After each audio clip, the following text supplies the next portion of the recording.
the prerequisites to target data analyst role? So suppose if there is a student who has just graduated from school, what are the prerequisites to get that entry-level position? The ground rule, the foundation of everything is that you need to have a solid data analysis ability. SQL is the important of the most important. SQL, everyone knows SQL. So right now, if you want to get a job or be good at your job, SQL, you need to be better than most of the people in SQL. So that's the foundation of everything. And if you get that part done, I would say that analytical thinking is always very good.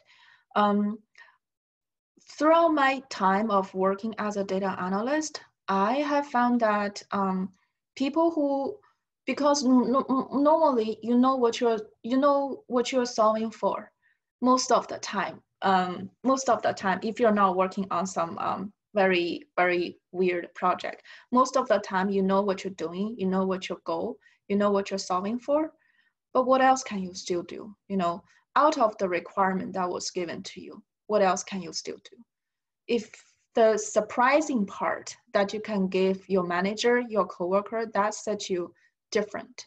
So the prerequisite, I would say that always think out of the box. After you have solid data analytical skill, those skills that taught in school, after you're solid. So after you got those part prepared.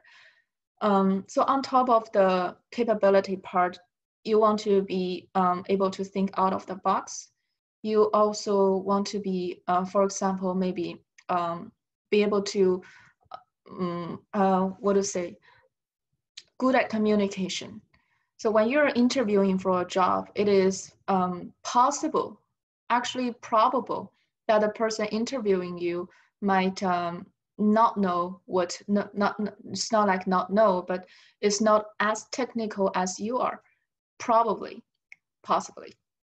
In this case, can you explain what you just done in a very simple languages?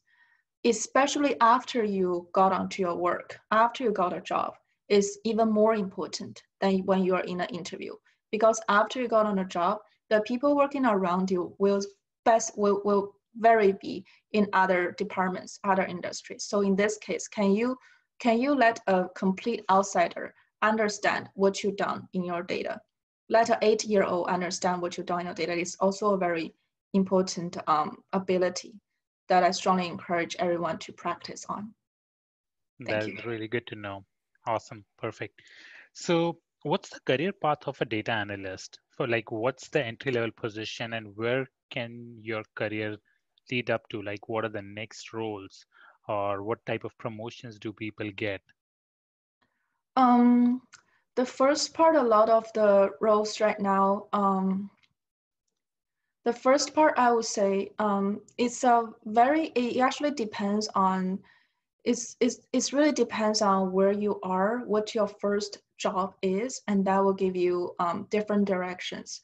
For example, now everyone is having a data analysis job. Some people, the work, it really depends on the company. Some company, if you can analyze data based on Excel, because Excel also can do a lot of powerful things.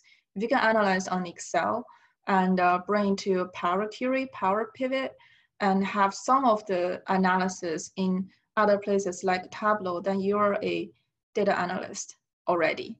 In this part of the work, if you can, fulfill your requirements, do a great job, and then on top of that, do something that that your manager didn't expect it and surprise them, then the most possible promotion out of this might be a lead, your lead of the project, especially after you've been senior already, the lead of the project. And after that, it really depends on where the people want to go. Do you want to go on more technical position?